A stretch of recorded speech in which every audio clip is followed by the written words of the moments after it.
श्री जगन्नाथ जी कलयुग में सांचे ठाकुर हैं। वैसे तो सभी सांचे ठाकुर हैं, पर व्यक्ति का एक स्वरूप स्वभाव होता है ना, कि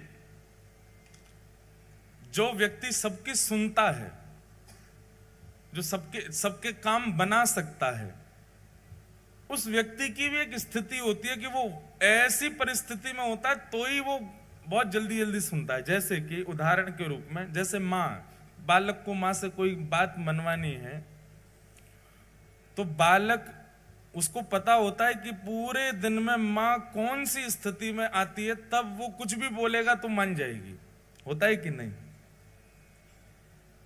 हमको तो पता होता था, हमारी माता जी का सीक्रेट, कि मैया हमारी जब इस स्थिति में आएगी उस समय हम जो बोल देंगे मैया उसमें हाँ बोलने वाली है, मना नहीं करने वाली। तो पूरे दिन प्रतीक्षा करते थे हम, हमारी बहनें सब उसी की प्रतीक्षा करते थे, मैया उस स्थिति में। अब वो स्थिति नहीं बताऊंगा कौन सी थी, पर उस स्थिति की हम सब प्रतीक्षा करते थे कि माँ उस स्थिति में आए तो हम सब जाके बोले, माँ कल हमको घूमने जाना है, कल हमको पिक्चर देखनी है, कल हमको ऐसा करना है, या फिर कल हमको स्कूल नहीं जाना, कल ट्यूशन नहीं पढ़ना, नानी के घर जाना, आदि आदि जो भी बात, नए कपड़े खरीदने, मेला में घूमने जाना, झूला में झूलने जाना। तो माँ की उस स्थिति का प्रतीक्षा करते थे, वो टाइम आवे जब माँ इस तरीके की होगी तब उनसे पूछेंगे तो हाँ ही करेंगे। ऐसे बंधुओं, भगवान श्री कृष्ण के अनेक रूप हैं, लेकिन जगन्नाथ महाप्रभु जो हैं ये प्रेम विगलित स्वरूप है। ठाकुर जी श्री जगन्नाथ रूप में व्यस्त हैं। किसमें व्यस्त हैं? ब्रजवासी और किशोरी जी की याद में व्यस्त हैं। इसीलिए प्रेम विगलित ठाकुर जी हैं, पिघल रहे हैं उस समय श्री जगन्नाथ जी। इतनी याद आ रही है ब्रजवासियों की कि दोनों भुजाएं खड़ी करके और बस एक टक अपलक नेत्रों से सामने निहारते रहते हैं कि इतने वैष्णवों में कोई ब्रजवासी मुझे दिख जाए। आपको एक बात कहें बंधुओं, जगन्नाथपुरी जाओ, निश्चित जाया करो, पर कभी अवसर मिले ना किसी ब्रजवासी को संग लेकर के जाना और ब्रजवासी के संग श्री जगन्नाथ जी का दर्शन करना, तो निश्चित है कि हजारों की भीड़न में जगन्नाथ जी आपको जरूर देख लेंगे, वह ब्रजवासी के बहाने, क्योंकि ब्रजवासी को देखने के लिए ही वो खड़े। अब तो नियम बदल गए मंदिर के, पर मैंने महाप्रभु जगन्नाथ जी को अंक में भरा है, गले से लगाया है। पहले के प्राचीन काल, बहुत ज्यादा पुरानी बात भी नहीं है, पर 2007-8 से पूर्व की बात है, तब तक भी श्री जगन्नाथ जी के गर्भगृह में जाने की अनुमति थी। कई बार तो भीड़ होती तो गर्भगृह में ही ब्रह्म वेदी के पास से ही घुमा करके बाहर कर देते थे। कई बार भीड़ नहीं होती थी तो चढ़ा करके जगन्नाथ जी के गले से लगा देते थे।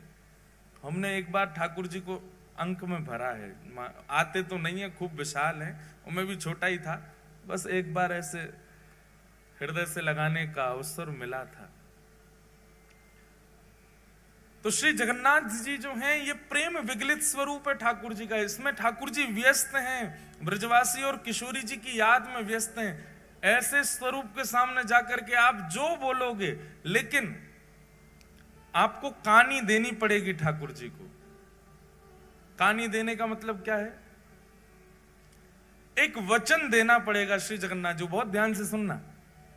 हे नाथ, हमारे जीवन में ये आर्त है, हे नाथ हमारे जीवन में ये विपत्ति है, हे नाथ हमारे जीवन में ये संकट है, ये काम बन नहीं रहा, आदि सब जगन्नाथ भगवान से कह दो।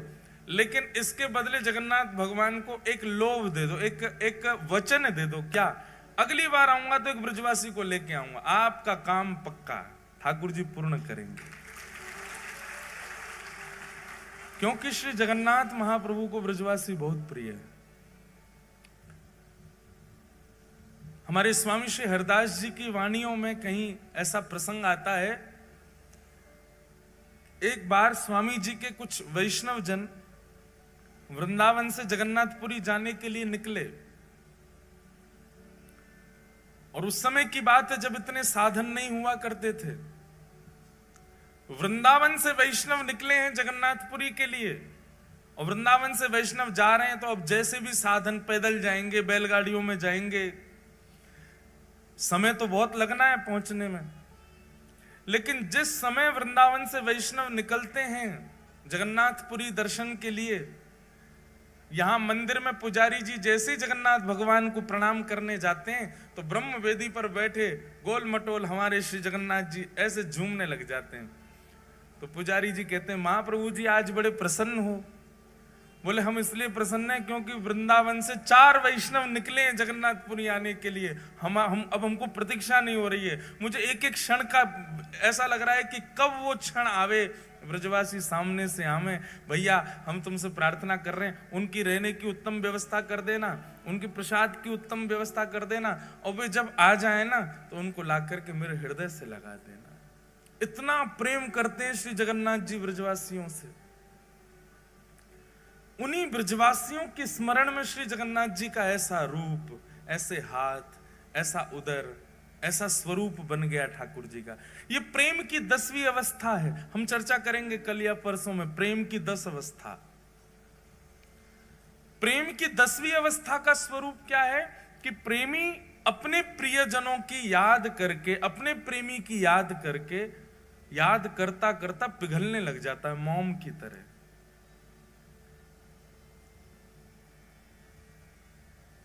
श्री जगन्नाथ महाप्रभु ब्रजवासियों की याद में पिघल गए। किशोरी जी के स्मरण में, ये किशोरी जी के विरह का स्वरूप है श्री जगन्नाथ जी का। हमारे प्यारे गिरधर लाल जी साल में एक बार श्री जगन्नाथ जी का रूप धारण करते हैं रथ यात्रा वाले दिन। और मैंने कई बार कथाओं में बताया भी है कि हमारे प्यारे गिरधर लाल जी जगन्नाथ भगवान का रूप तब तक धारण करते ही नहीं है जब तक उनको कोई विरह का पद ना सुनाओ।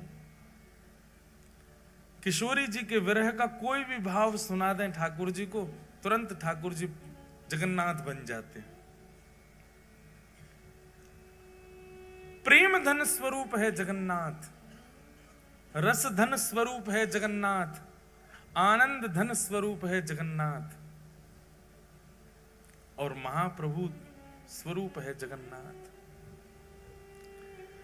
तो ऐसे जगन्नाथ जी भगवान श्री कृष्ण के अनेक रूप हैं, पर उन रूपों के सन्मुख जाकर के आप अपनी जिज्ञासा प्रकट करो। पूर्ण होगी नहीं होगी कुछ गारंटी नहीं है, पर जगन्नाथ जी से आप जो चाहो वो अपना पूर्ण करवा सकते हो। बस शर्त इतना, बदले में एक ब्रजवासी से मिलवाना पड़ेगा श्री जगन्नाथ जी को।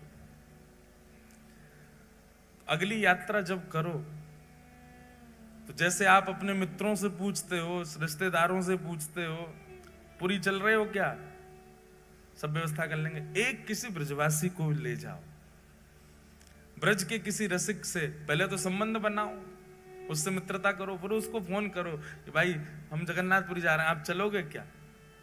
पलकों पे बैठा के ले जाना ब्रजवासी को, चाहे सिर पे चढ़ जाए, लेकिन फिर भी ब्रजवासी को लेकर के जाना, तब दर्शन करना जगन्नाथ जी का।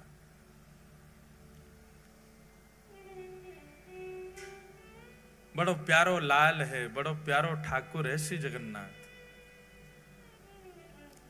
कितनी बात कहूं, मैं तो यही विचार कर रहा हूं शुरू कहां से करूं, कहां से बताऊं, उनके रूप का वर्णन करूं, उनके स्वभाव का वर्णन करूं, उनके गुण का वर्णन करूं, किस भाव का वर्णन करूं। सब में रस ही रस है श्री जगन्नाथ जी के।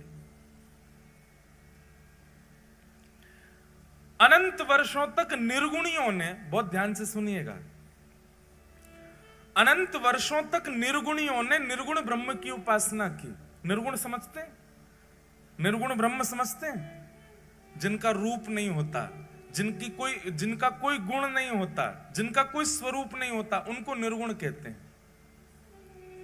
निर्गुण ब्रह्म के उपासक क्या करते हैं, नेत्र बंद करके बस बैठे रहते हैं और एक शून्य का दर्शन करते हैं। उनके ठाकुर का कोई ना तो नेत्र है, ना कान है, ना नाक है, ना मुख है, कुछ भी नहीं है। अनंत वर्षों तक निर्गुणियों ने निर्गुण ब्रह्म की उपासना की, तब निर्गुण ब्रह्म की उपासना करने के फलस्वरूप उनको एक स्वर सुनाई दिया। और वह स्वर क्या था कि मैं आप लोगों के भजन से बहुत प्रसन्न हूं, पर आपका ये निर्गुण उपासक बनना ये आपको सुख देगा, मुझको सुख नहीं देता है। इससे केवल आपका पेट भर रहा है। निर्गुण की उपासना करके आप केवल अपनी इच्छा की पूर्ति कर रहे हो, अपने निर्गुण ब्रह्म की उपासना कर रहे हो, पर मुझे सुख नहीं मिल रहा है इससे। तब निर्गुणियों ने पूछा, तो फिर ठाकुर जी आपको सुख कैसे मिलेगा? बोले कि जब मेरे स्वरूप को तुम लाड़ लड़ाओगे, मेरे स्वरूप को तुम निलाओगे, मेरे स्वरूप को नचाओगे, मेरे स्वरूप के आगे कीर्तन करोगे, उछल उछल करके नृत्य करोगे, मुझे कुछ प्रस्तुत करोगे, तब तो मुझे सुख मिले। अब मेरा कोई स्वरूप नहीं है, तुम बस ओम ब्रह्मणे नमः, ओम नमो नारायणाय आदि आदि अपने भावों से केवल एक शून्य का स्मरण करते हो, अपने आप की पूर्ति कर रहे हो, मुझे तो पूर्ण नहीं कर रहे हैं। तब निर्गुणियों ने कहा, हे नाथ, तो फिर आप अनुग्रह कीजिए। निश्चित ही जब स्वर निकल रहा है तो मुख भी होगा, जब स्वर सुनाई दे रहा है तो अधर भी होंगे ना, आप दर्शन करा दो। तब प्रथम बार पृथ्वी पर, प्रथम बार ब्रह्मांड में भगवान के अधर का दर्शन हुआ, और वही अधर हैं श्री जगन्नाथ जी के अधर। ये अधर प्रकट हो गए। ब्रह्मांड में सबसे पहला सगुण साकार रूप यदि कोई आया है तो वो श्री जगन्नाथ जी का आया है। सबसे पहले अधर प्रकट हुए। अब देखो जगन्नाथ जी का रूप कैसा, पूरा काला है। ब्रह्मांड का स्वरूप कैसा, निर्गुण उपासक करने उनका भी काला ही दृश्य रहता है। निर्गुण के उपासक जो होते हैं उनको काला ही श्याम ही श्याम दिखता, उनके नेत्रों में कोई रंग नहीं होता। तब श्याम वर्ण पर ये लाल लाल ओष्ठ अधर दिखाई दिए। जैसे ही अधरों का दर्शन किया निर्गुणियों ने, अधरों की बलैयां लेने लगे। आहा कितने सुंदर अधर, कितने मधुर अधर। तब निर्गुणियों ने प्रार्थना की, बोले अधर दिख गए हैं, स्वर है तो मतलब अधर हैं, तो अधर है तो उसका मतलब नेत्र भी होंगे। तो कृपा करके ठाकुर जी आप अपने नेत्रों का दर्शन कराओ। और तब श्री जगन्नाथ महाप्रभु के विशाल नेत्रों का दर्शन हुआ। जैसे ही नेत्रों का दर्शन हुआ, जगन्नाथ स्वामी नयन पथगामी भवतु में, जैसे ही नेत्रों का दर्शन हुआ सब निर्गुणी दंडवत करने लगे। बोले नाथ अब हमारी स्थिति ऐसी है कि अधर और नेत्र देख करके ही हम इतने आनंद में भर गए हैं। स्थिति ये हो गई है कि इसके अतिरिक्त अगर आपका कोई और स्वरूप अब हमको इससे ज्यादा दिखाया गया तो प्राण ही निकल जाएंगे, हम तो इन दोनों पे ही न्योछावर हैं। इसलिए जगन्नाथ महाप्रभु के दो ही प्रधान हैं, अधर और नेत्र। नासिका नहीं दिखती है, वो नासिका की आकृति बनी है पर दिखती नहीं है। कर्ण दिखाई नहीं देते, हाथ के पंजे दिखाई नहीं देते, चरण दिखाई नहीं देते। श्री जगन्नाथ महाप्रभु दो ही रूप से विद्यमान हैं, अधर और नेत्र। इसके पीछे भी भाव है। अधर प्रकट हैं इसका मतलब क्या है, बहुत ध्यान से सुनना। अधर प्रकट हैं इसका मतलब क्या है, ये बोलवे वाले ठाकुर जी हैं पर कुछ सुनने वाले होना चाहिए। कौन से ठाकुर जी हैं? बोलवे वाले ठाकुर जी हैं, बस कोई सुनने वालों चाहिए। ये सुनवे वाले ठाकुर जी ना, इधर देखो यहां देखो सब लोग कथा सुनो। सुनवे वाले ठाकुर जी ना है, ठाकुर जी के कान तो छुप रहे हैं, दिख ही ना रहे, केवल अधर। देखो वहां देखो, कहीं भी देखो, कहां पे जगन्नाथ जी के अधर ही दिखेंगे, अधर और नेत्र। जहां भी देखो स्वरूप में बोलवे वाले ठाकुर जी हैं। बस कोई भक्त में सामर्थ्य हो जो इनसे बुलवाई दे।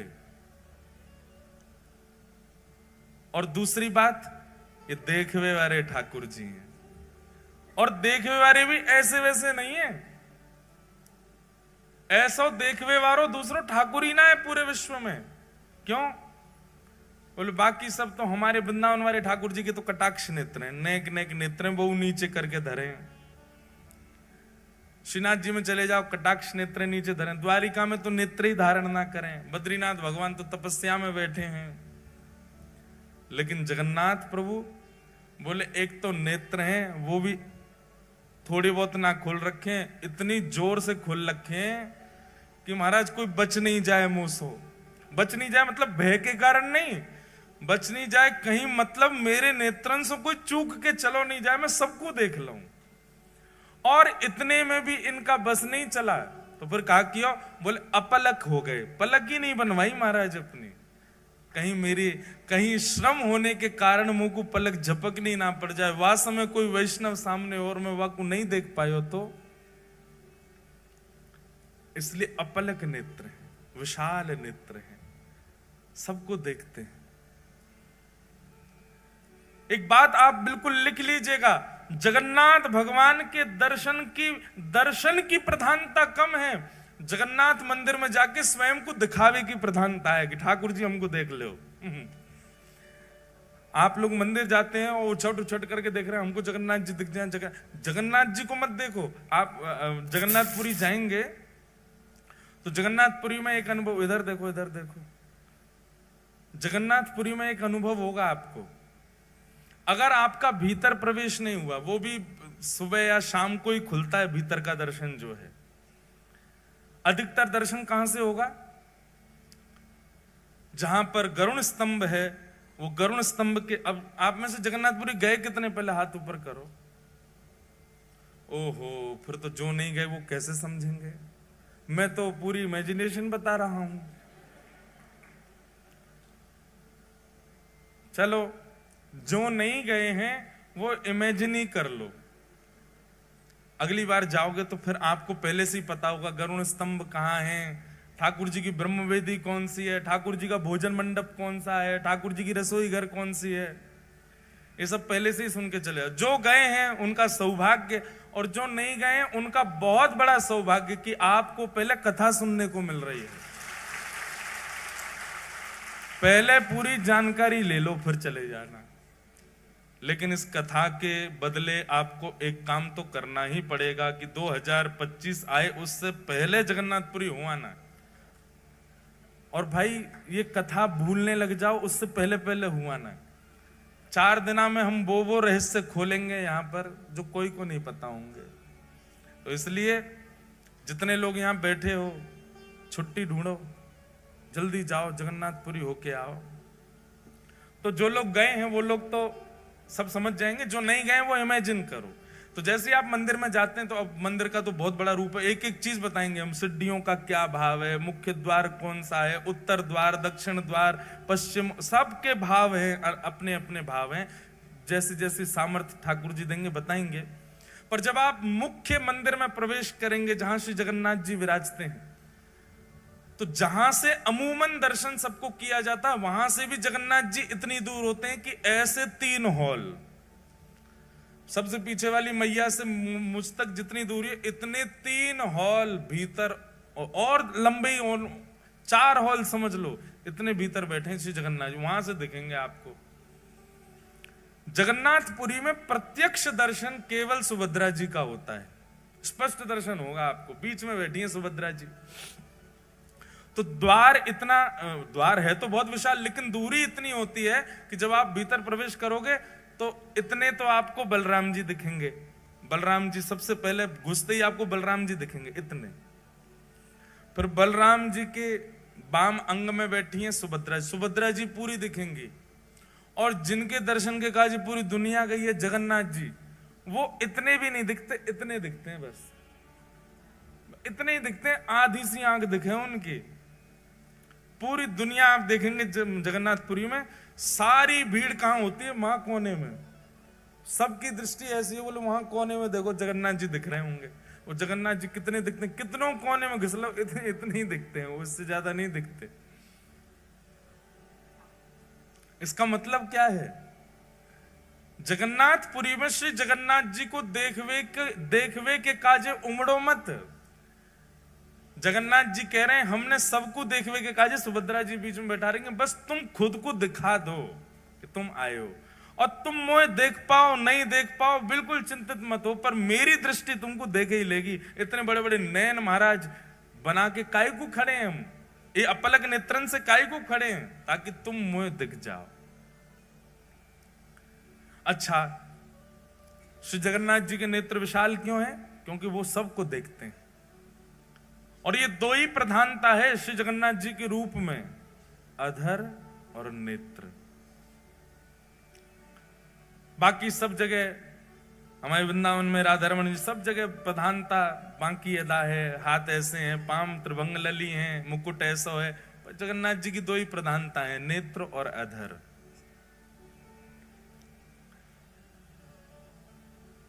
तो देखवे वारे ठाकुर जी, बोलवे वारे ठाकुर जी, कोई बुलवानो जाने बस जगन्नाथ प्रभु से। अधर हैं तो मतलब गावे वाले ठाकुर जी हैं, इसलिए जयदेव महाप्रभु की स्तुति में गाए हैं ठाकुर जी। अभिनव जलधर सुंदर धृत मंदर, धृत मंदर श्रीमुख चंद्र चकोर, जय जय देव हरे। श्री राधा मुख चंद्र चकोर, जय जय। पहली बार ठाकुर जी गा रहे हैं किसी की स्तुति में, ये जय जय देव हरे ठाकुर जी गा रहे हैं, ये जयदेव महाप्रभु नहीं गा रहे हैं। इस अष्टपदी की विशेषता है कि जयदेव महाप्रभु तो वर्णन करना चाहते हैं जय जगदीश हरे, अभिनव जलधर सुंदर धृत मंदर ए श्रीमुख चंद्र चकोर, जय जगदीश हरे, ये लिखना चाह रहे हैं जयदेव महाप्रभु तो।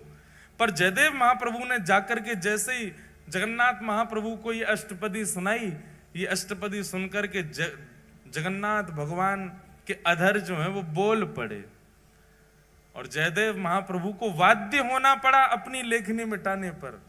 बोले जब ठाकुर जी स्वयं गा रहे हैं तो फिर हम अपनी क्यों थोपें जय जगदीश हरे।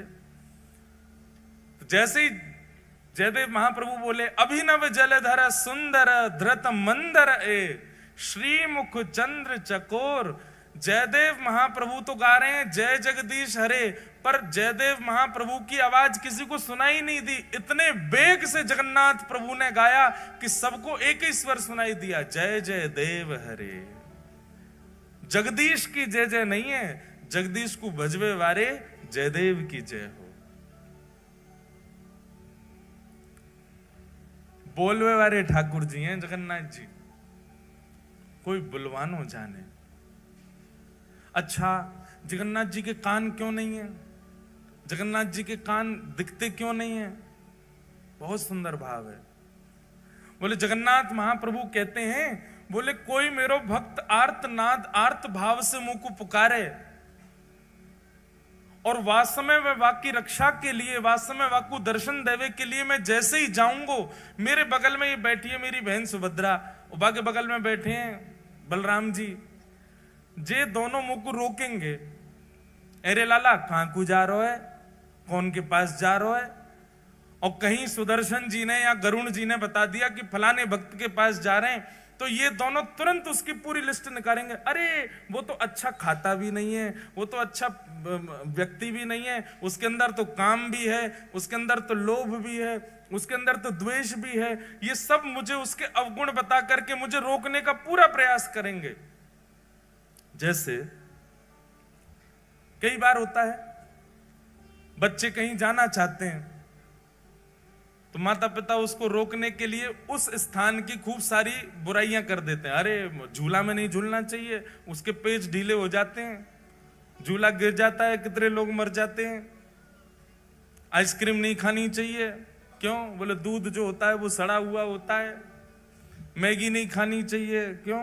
बोले इसमें गिराड़ होती हैं। ऐसे अवगुण बताते हैं तो बच्चे क्या होता है, डर जाते हैं। चॉकलेट नहीं खानी चाहिए, इसमें कीड़ा पड़ जाते हैं पेट में, पेट की सब चर्बी खा जाते हैं। बच्चे डर के मारे बोलते हैं अच्छा तो नहीं खाएंगे, फिर भी बच्चे खा तो जाते हैं। ऐसे ही श्री जगन्नाथ भगवान जब किसी भक्त पर कृपा करने के लिए जाते हैं तो ठाकुर जी ने मन में विचार किया, ये बगल में बैठे बलभद्र जी और सुभद्रा जी जी मानेंगे नहीं, ये जबरदस्ती उस व्यक्ति के अवगुण मुझको सुनाएंगे। अरे तुम किसके पास जा रहे हो, वो तो ऐसा है, वो तो ऐसा है, वो तो ऐसा है। नेक नेक आगे आ जाओ भैया, ये आगे आके जाएंगे कहां, इनके पीछे कौन आवेगो, अच्छा जगह है। पीछे वारे हो आप, बुरो मत मानियो कि जेल से मैं बैठा दिए हैं, आप सब बहुत प्यारे हो हैं, बस ये थोड़ी व्यवस्था के लिए है। नेक नेक और याकू ये रेलिंग जो है इसको कल थोड़ा नेक और आगे है जाए तो देख लियो, बाकी आपकी इच्छा। बोलो जगन्नाथ महाप्रभु की। ऐसी रूखी जय बोल रहे हो हैं, ठाकुर जी आंख फाड़ के खड़े हैं, तुम ऐसे बोल रहे हो श्री जगन्नाथ महाप्रभु की। तो जगन्नाथ महाप्रभु ने मन में विचार किया, मेरा कोई भक्त मुझे बुलाएगा। सब लोग इधर देखो, आते जाएं बैठते जाएं, बस बाकी सब लोग बैठ जाओ। महाराज बैठ जाओ, इनको बैठा दो, बैठ जाओ, बैठ जाएंगे सब अपने आप।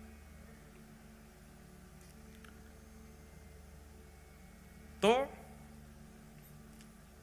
ठाकुर जी ने मन में विचार किया, बोले मैं भक्त पर कृपा करने जाऊंगा, जे बलभद्र सुभद्रा जे मानेंगे नहीं, उसके अवगुण मुझको बताएंगे। लेकिन एक दिन जगन्नाथ भगवान ने क्या किया, जैसे ही किसी भक्त पर कृपा करने जा रहे थे तो बलभद्र सुभद्रा ने पूछा कहां जा रहे हो, तो उत्तर सुदर्शन जी ने दिया, बोले वहां जा रहे हैं उस भक्त के पास। बोले कौन भक्त, तब गरुण जी बोले वहां जा रहे हैं। महाराज बलराम जी लेके उसके सारे अवगुण बताने लगे, सुभद्रा जी कहने लगी वो तो ऐसा है, वो तो ऐसा है, उसके अंदर तो इतना काम है, वो तो क्रोधी है, वो तो लोभी है, लोभ के चक्कर में आपको याद कर रहा है, वैसे बिल्कुल याद नहीं करता है, आदि आदि सब बात कहने लगे। ठाकुर जी चुपचाप चलते ही जा रहे हैं, रुके ही नहीं रहे। ताऊ दादा बोले अरे लाला सुनना है रहो, इतनी देर तक कह रहा हूं मैं। ठाकुर जी फिर भी नहीं सुने, चलते गए चलते गए चलते गए, और जब उस भक्त के यहाँ पहुंच गए, भक्त के यहाँ पहुंच करके और सीधे उस पर कृपा कर दी, वहां पर कृपा करके अनुग्रह करके वाकू जो भी वाको भाव हो वो पूर्ण कर दियो। जैसे ही ठाकुर जी वहां पर कृपा करके लौटने लगे, बलराम जी खड़े गए, अरे लाला तू सुने ना है, तेरो बड़ो भैया मैं इतनी देर तक कह रहा हूं, तू ऐसे इन पर कृपा मत करे कर, जी बहुत लोभी व्यक्ति है, बहुत ऐसो है। सोई ठाकुर जी ऐसे कपड़ा पहन के रखते हैं, जगन्नाथ जी को कभी देखो मुफलर सा पहन के रखते हैं, एक दिखाते हैं, दिख जाए तो ये हमारे जगन्नाथ जी। देखो जगन्नाथ भगवान कैसे कपड़ा पहने, ऐसे पहन के रखें जैसे कितनी सर्दी लग रही है इनको। सर्दी नहीं लग रही है, जो कान छुपा के बैठे हैं अपने। बलराम जी बोल रहे लाला तू सुने ना है, चलो जाए कहीं भी मुंह उठा के, और हमारी बातन ने ना माने। ठाकुर जी बोले कहा बोल रहे, सुनाई ना दे रही तो, अरे रुको। तब ठाकुर जी ने एक कपड़ा पीछे किया, बोले हाँ इतनी देर तक कहा बोल रहे, मुझको तो सुनाई ना दियो, मेरे तो कान छुपे रहे ना, मैं सुन ही ना पाऊं। तब सुभद्रा जी बोली कितनो चतुर है लाला, जाने अपने कान जामारे छुपा रखे हैं कि जे कोई भक्त पे कृपा करवे जाए और वास्तव में मैं और आप कहीं वहां भक्त के अवगुण बताएंगे तो या कुछ सुनने पड़ेंगे, या हमारे पहले ही कान ढक के बैठने की, ताकि कोई भक्त पर मैं कृपा करवे जाऊं, वहां के अवगुण में कोई बताए तो वो पहले ही समझ जाए भैया मेरे कान छुपे, मैं सुनना ही रहा हूं, मैं तो जाऊंगो वहां पर कृपा करके आऊंगो। इसलिए जगन्नाथ प्रभु के कान नहीं दिखते। बड़े अद्भुत हैं श्री जगन्नाथ जी, अपने कान छुपा के बैठे हैं। कोई महाप्रभु जी का अत्यंत निकट से दर्शन कर रहा हो, पीछे वाला कह रहा है देखो इसको तो इतने बढ़िया दर्शन हो रहे हैं, ठाकुर जी ये इतना योग्य नहीं है, हम योग्य हैं। ठाकुर जी उस समय भी यही कह रहे हैं, भैया मुझे सुनाई ना दे रही है, मेरे कान बंद हैं, जो मेरे समीप आ गए हो वो मेरो है, जो मेरे दृष्टि के आगे आ गए हो मैं वाकई कोई अवगुण विचार ना करूं। कैसे कैसे भक्तन पर श्री जगन्नाथ जी ने अनुग्रह किया है। हम व्यासपीठ पर बैठ करके कलम तोड़ करके कह सकते हैं पूरे ब्रह्मांड में सबसे दयालु यदि कोई है तो वो श्री जगन्नाथ जी, बहुत दयालु। इतनी दया कोई ठाकुर के भीतर नहीं है जितने हमारे श्री जगन्नाथ जी में। आप लोग कहेंगे आप तो व्यास हो, व्यासन को एक ही काम है जाकी कथा करें, वही के पक्ष में चले जाएं। ऐसी बात नहीं है।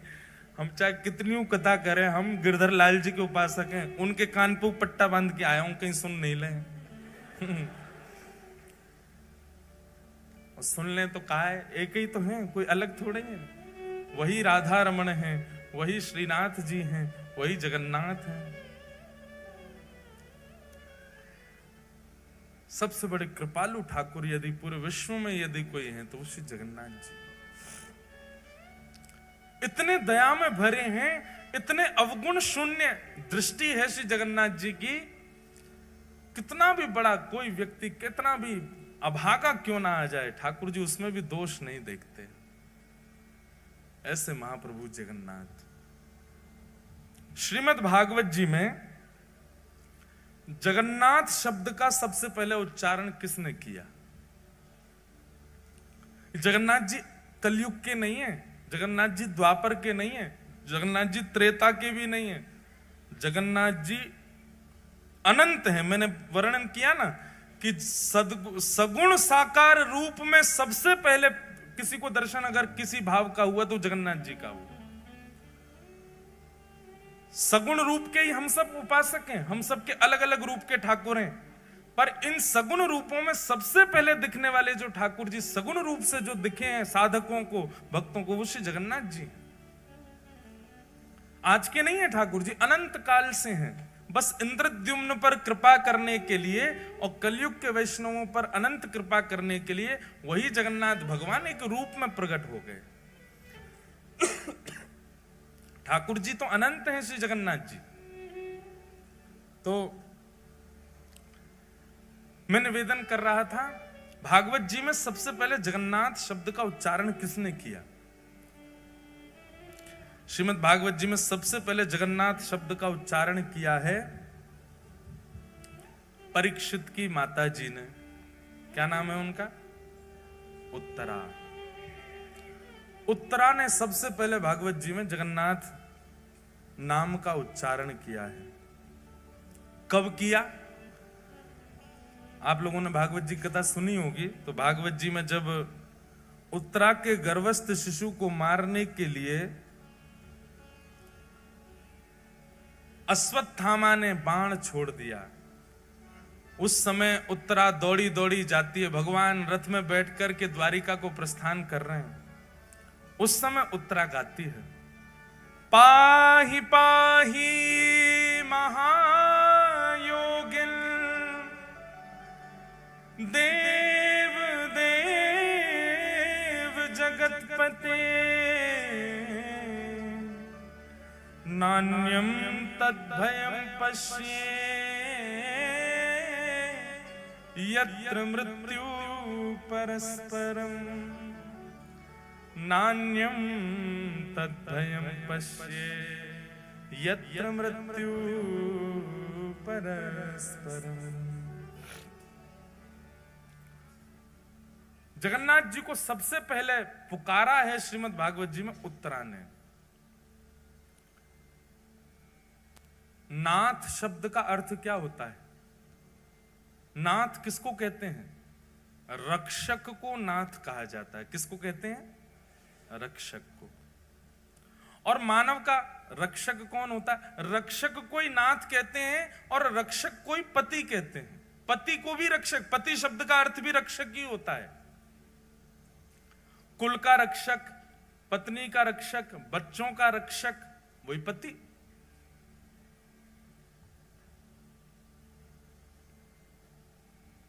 जगन्नाथ और जगतपति शब्द में कोई अंतर नहीं है, एक ही है दोनों।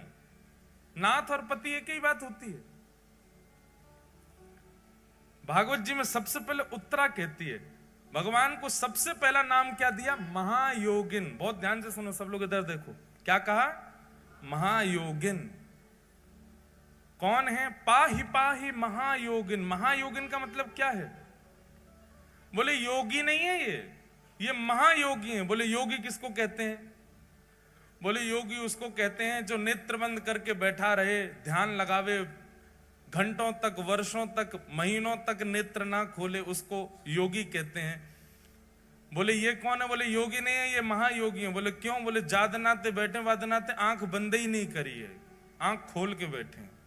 आंख बंद करके बैठना ये एक योगी कर सकता है, और कोई भी कर सकता। आंख बंद करके कोई भी बैठ सकता, पर आंख खोल करके बैठना ये योगी नहीं कर सकता, ये तो महायोगी कर सकता है। आप नेत्र खोल करके अपलक नेत्रों से कितनी देर बैठ सकते हो?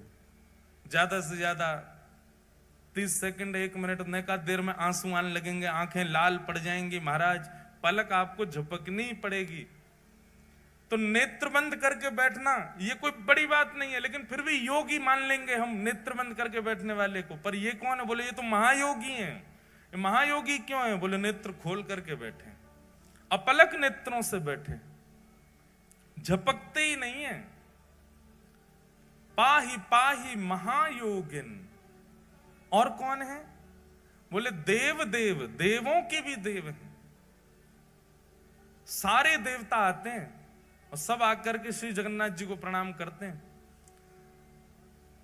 महाप्रभु जगन्नाथ जी के संपूर्ण मंदिर में 33 कोटि देवता हैं। पूरे मंदिर में सब प्रणाम करते हैं, सब नीचे आकर के हाथ जोड़ करके खड़े रहते हैं। तो कौन है? बोले देव देव, देवों के भी देव हैं।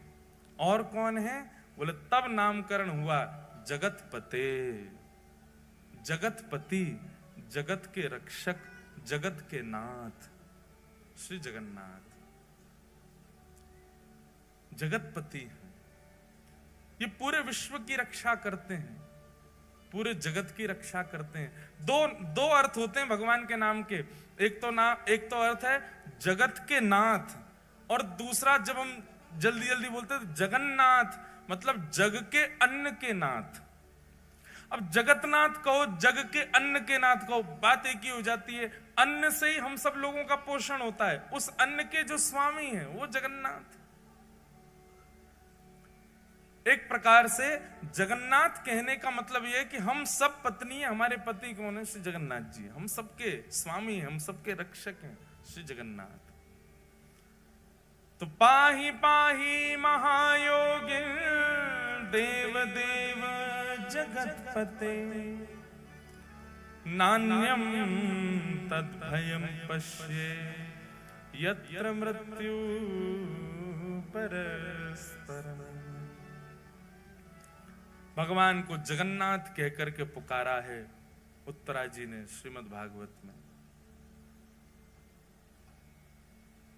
जगन्नाथ, जगतपति क्या? और जिसकी मति एकाग्र नहीं है, बुद्धि एकाग्र नहीं है।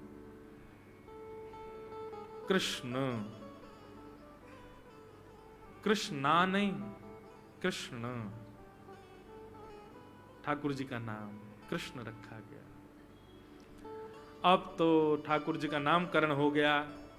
कभी कृष्ण, कभी कन्हैया, कभी कनुआ, सारे नाम लेकर के मैया लाल जी को बुलाती रहती है। कभी कछू के, कभी कछू के, ठाकुर जी को खूब आनंद आ जाए। एक बार बंधुओं, एक किसान था, बड़ा भोला भाला, अनपढ़ था, ज्यादा पढ़ा लिखा नहीं था। किसान अपने खेत में खेती कर रहा था, तभी एक महात्मा उसके खेत में आ गए और महात्मा आके बोले, भाई हमको कुछ भोजन प्रसाद पवाओ। किसान बोला, अरे महात्मा आए भैया, इनको प्रणाम करो। किसान ने उनको प्रणाम किया, प्रणाम करके महाराज उनको भोजन प्रसाद पवाया और कहा, महात्मा जी आप आए हैं, मुझे कोई गुरु मंत्र दे जाओ।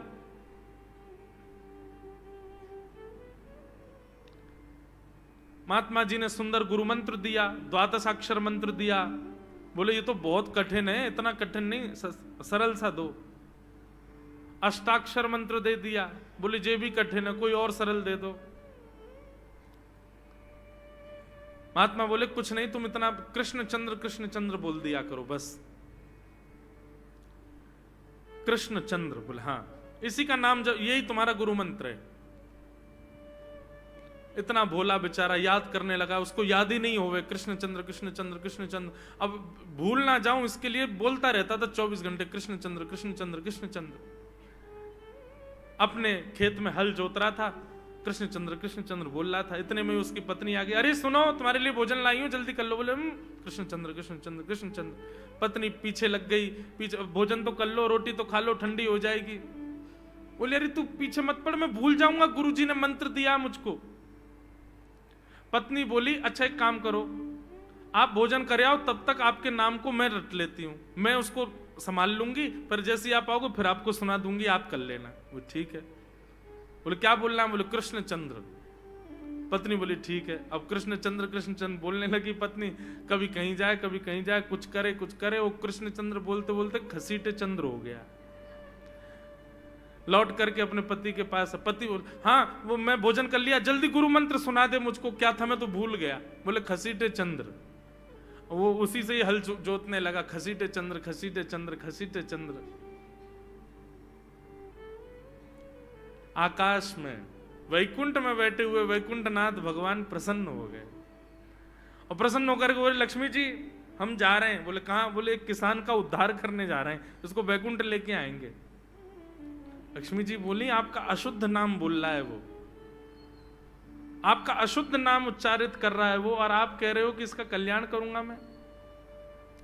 ठाकुर जी बोले देखो, नाम भाव कुभाव अनख आलसहु, नाम जपत मंगल दिश। नाम कैसे भी जपे कोई दोष नहीं है, बस भाव मेरे प्रति होना चाहिए। वो नाम भले ही गलत जप रहा है, लेकिन उसके हृदय में तो मैं ही हूं ना। और एक बात बताऊं लक्ष्मी जी आपको। बोले क्या? बोले ये घसीटे चंद्र अशुद्ध नहीं है, मेरा नाम है ये भी। बोले क्यों? बोले जब हम छोटे थे तो बाल लीला कर रहे थे ब्रज में, यशोदा मैया खूब नहलाती धुलाती और बढ़िया सुंदर श्रृंगार करती, लेकिन हम पूरे नंद भवन में घुटमुन चल चल के कभी नीचे लुढ़क करके कभी ऊपर गिर के सब माला तोड़ लेते, अस्त व्यस्त वस्त्र कर लेते, घुंघराले केशों की ऐसे भुज्जा बना लेते, ऐसा रूप बना लेते। यशोदा मैया बोली आओ मेरे घसीटे चंद्र, सुबह कृष्ण चंद्र बना के भेजती हूँ, घसीटा चंद्र बन के आता है शाम को। तो बोले तब यशोदा मैया ने हमारा नाम रखो घसीटे चंद्र, तो इसलिए शुद्ध नाम है। तो ठाकुर जी के बहुत सारे नाम हो गए, कनुआ, गोपाल, गोविंद, माधव, कन्हैया।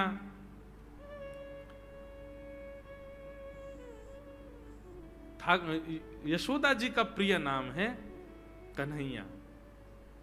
मैया लाल जी को इसी नाम से पुकारती है। ठाकुर जी अब धीरे धीरे 3.5 वर्ष के हो गए, और जैसे ही 3.5 वर्ष के भय महाराज, मानो जैसे उनके शरीर में स्प्रिंग एक्टिवेट हो गई हो। इतना ऊधम मचाते हैं, इतना ऊधम मचाते हैं, पूरी गोकुल की नाक में दम कर रखा ठाकुर जी ने। यशोदा मैया ने लाल जी को नूपुर पहना रखे। सवेरे जैसे ही ठाकुर जी उठते हैं, नूपुरों की आवाज आती है तो यशोदा मैया तुरंत रसोई घर से दौड़ के जाती है लाला के पास। लेकिन ठाकुर जी इतने चतुर हैं, यमुना तट पर जाते हैं और नूपुरों में बालू भर लाते हैं कि कल नूपुर आवाज नहीं करेंगे, सुबह उठ के हम घर से भाग जाएंगे कहीं और, मैया को पता ही ना चलेगी। ऐसा उदम मचा में श्री सुखदेव जी वर्णन कर रहे हैं, श्रृंग्यग्निडम शशि जल द्विज कंटकेभ्य क्रीड़ा परावति चलौ स्वसुतौ निषेधुम गुह्यानि कर्तुमपि यत्र न तज्जनयो गुह्यान् सेकात आपतुरलं मनसो नवस्थान। सुखदेव जी वर्णन कर रहे हैं, राजन अब ठाकुर जी वो लीला कर रहे हैं जिस लीला पर देवताओं को भी विश्वास नहीं हो रहा है। ऐसी लीला ठाकुर जी कर रहे हैं कि किसी को भरोसा ही नहीं हो रहा कि जगत नियंता जगदाधार ये कर सकता है। बोले ठाकुर जी क्या करते हैं? बोले ये मत पूछो क्या करते हैं, यूं कह रहे हैं क्या नहीं करते। जो माता पिता अपने बालकों को बहुत ऊधमी समझते हैं, बहुत बड़ी कृपा है ठाकुर जी की कि आपके घर ठाकुर जी जैसे ऊधमी बालक नहीं है। ऊधमों के सिरमौर हैं ठाकुर जी। कैसा ऊधम मचाते हैं? बोले श्रृंगी। नहा धो करके ठाकुर जी सवेरे तैयार होते हैं, सबसे पहले गैयाओं के पास जाते हैं। मैया कहवे लाला नहा धो के सबसे पहले गैयान को प्रणाम करवे जा, गैयान को स्पर्श कर फिर कछु करियो। ठाकुर जी गैयाओं को प्रणाम करने जाते हैं। जैसे ही देखते हैं कि कोई गैया बैठी है, सो ठाकुर जी कहें अरे अरे मैया या गैया को आलस आ गयो, या को आलस दूर कर दूं।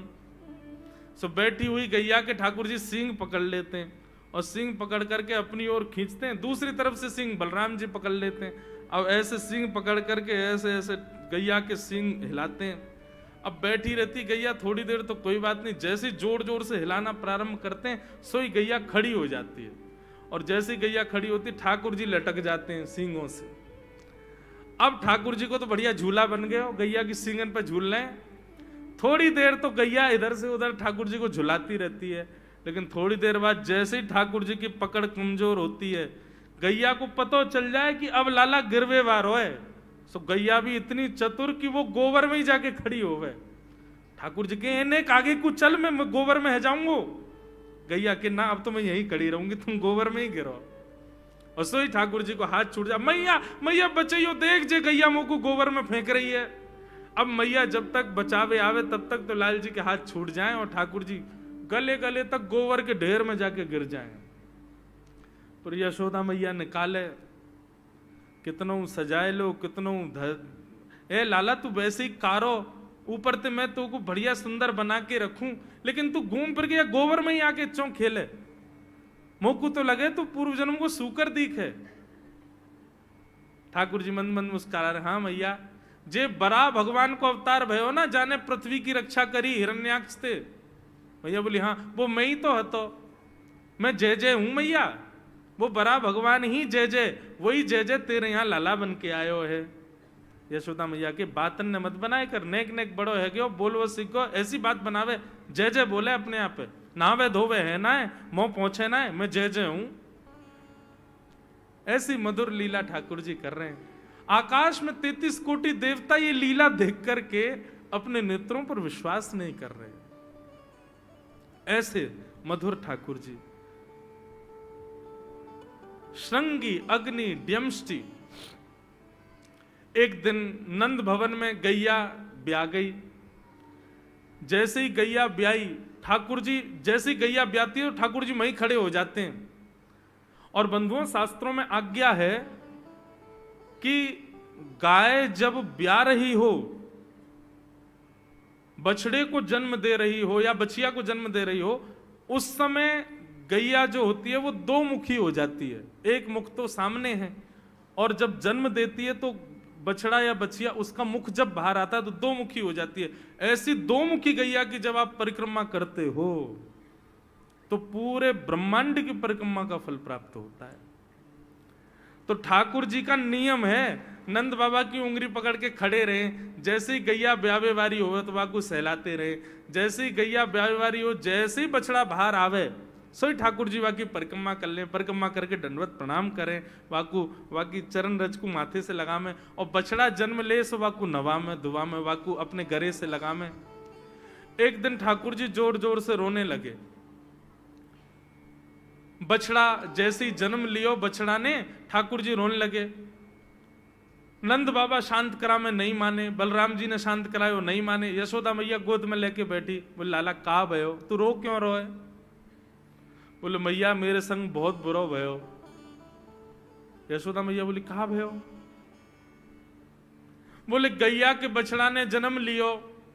मैया बोली तो वाह बछड़ा को मैंने मुंह खोल कर देखो, वाह के सबरे दांत निकरे आए।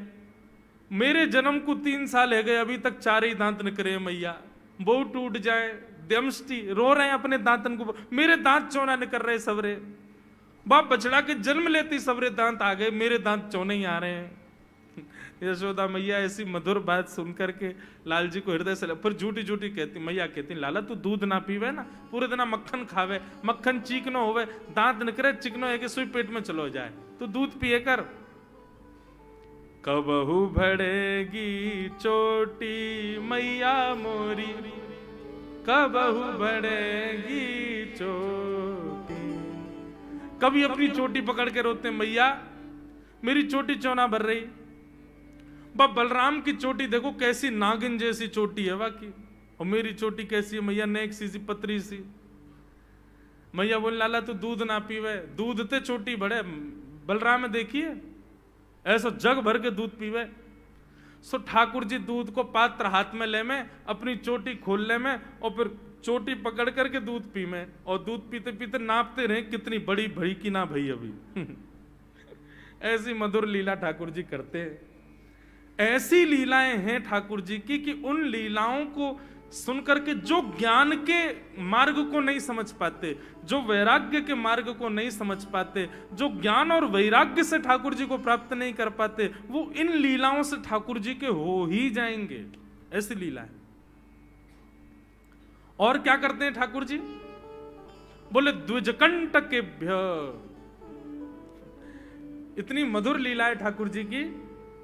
नंद भवन से सुबह सुबह निकल जाते हैं, और राह चलता कोई भी हो अपरिचित, यदि वो साधु है, यदि वो कोई वैष्णव है, यदि वो कोई भजनानंदी है, तो ठाकुर जी उसके पास चले जाते हैं, और पास जाके पता क्या बोलते हैं? अरे तुम यहां डोल रहे हो? बोलो भैया कौन हो तुम? अरे जी सब बाद में पूछियो, हम तो यूं कह रहे तुम यहां घूम रहे हो, नंद बाबा तुम्हारी मां बात देख रहे हैं, नंद बाबा तुम्हारा इंतजार कर रहे हैं। किसी से भी? बोले काय को कर रहे हैं भैया इंतजार? अरे आपके काजे यशोदा मैया ने 56 भोग बनाए हैं, और यशोदा मैया तो थाली सजा के बैठी है, आप घर जाओगे तब आपको प्रेम से प्रसाद पवाएंगे, फिर दक्षिणाओं देंगे। अरे जल्दी करो, देरी मत करो, जल्दी नंद भवन पहुंच जाओ। रोज 150 से 200 अपरिचित वैष्णव संत साधु नंद भवन आते हैं, और सब आकर के कहते हैं यशोदा मैया आप हमारी प्रतीक्षा कर रही थी, लाओ प्रसाद पवाओ। यशोदा मैया बोली मैं कौन ने कही आपसे? बोले आपको लाला बोल रहा हूं कि यशोदा मैया तो ये कह रही। यशोदा मैया जैसे तैसे पवा देती, दक्षिणा देती, रात में लाला से कहती चौरे लाला तू सबंते यूं क्यों कह दे मैं प्रतीक्षा कर रही? मैया एक तो मैं अपने घर में सब तीर्थन को भेज दूं, ये संत महात्मा चलते फिरते तीर्थ है मैया, इनको जितना हो सके अपने घर बुलाना चाहिए, इनको प्रसाद पवाना चाहिए, या हमारे गोकुल में आवे वाले सब संतन को खोज खोज के मैं तो तेरे पास भेजूं, ताकि तू ने रसोई घर में लगेगी, भोजन प्रसादी बनावेगी और बढ़िया संतन को पवावेगी, तो तेरे घर में सबरे तीर्थ आ जाएंगे मैया। ऐसा प्रेम। एक दिन ठाकुर जी के अब मित्र बन गए। कौन है मित्र? मधुमंगल, श्रीदामा, तन सुखा, मन सुखा, धन सुखा, सुबल, ये ठाकुर जी के मित्र हैं। एक दिन ठाकुर जी अपने सब मित्रन के संग बैठे, और मित्रों के संग बैठे हुए ठाकुर जी बोले भैया कल से हम लोग सब यज्ञ करेंगे। मधुमंगल श्रीदामा बोले क्यों लाला यज्ञ क्यों करेंगे? अरे नंद बाबा रोज अग्निहोत्र करें, मैंने उनसे पूछी अग्निहोत्र करवे ते कहा हुए, तो नंद बाबा बोले अग्निहोत्र करवे ते मन चाही वस्तु प्राप्त हो जाए, अग्निदेव प्रदान करें। ठाकुर जी के सब सखा बोले लाला तू काहे को करेगा अग्निहोत्र? बोले अग्निहोत्र करेंगे, अग्निदेव को प्रसन्न करके कहेंगे हमारी सुंदर सी बहू आ जाए, बस हमारा ब्याह हो जाए। अग्निदेव की प्रतीक्षा कर, अग्निदेव को प्रतिष्ठान करेंगे। सब श्रीदामा मधुमंगल 3.5 वर्ष के ठाकुर जी, सोचो 3.5 वर्ष के ठाकुर जी, सखा कितने बड़े बड़े होंगे। नेक्से से सबरे सखा बैठ गए, सूखे पत्ता इकट्ठे करके अग्नि प्रज्वलित कर ली, सूखे पत्तान को चूरो बना के आपस में बांट लियो। ठाकुर जी आचार्य बन के बैठ गए और बोले सुनो मैं मंत्र बोलूंगा और जैसे ही कहूं स्वाहा सबरे डालियो, और नेक भी यदि तुमने चूक करी ना, नेक भी मैंने स्वाहा बोली और तुमने नहीं डालो तो फिर मोते मत कहियो, यदि तुम्हारी पत्नी कांडी आ जाए, एक हाथे लूली आ जाए, लंगड़ी आ जाए, तो समय पर स्वाहा करना पड़ेगा। सब ग्वाल बाल बोले जो कहेगो लाला सो करेंगे, तू करवा। ठाकुर जी ओम स्वाहा, सब एक संग डालते हैं। श्रीरामा तू देरी ते डाले, देख लियो लंगड़ी आ जाएगी तेरी बहू, अग्निदेव को प्रसन्न करो। इस प्रकार ठाकुर जी सब ग्वाल बालों के संग खेलते हैं। ग्वाल बाल बोले लाला यज्ञ तो है गयो, अब ब्राह्मणन को भोजन के काजे बुलाओ, यज्ञ के बाद ब्राह्मण भोज होना चाहिए। सोई ठाकुर जी अपने सब ग्वाल बालों की उंगली पकड़ करके पूरे गोकुल में जाते हैं, ब्राह्मणों के घर जाकर के कहते हैं आज नंद भवन में बढ़िया उत्सव भयो है, बढ़िया यज्ञ भयो है, भोजन के काजे शाम को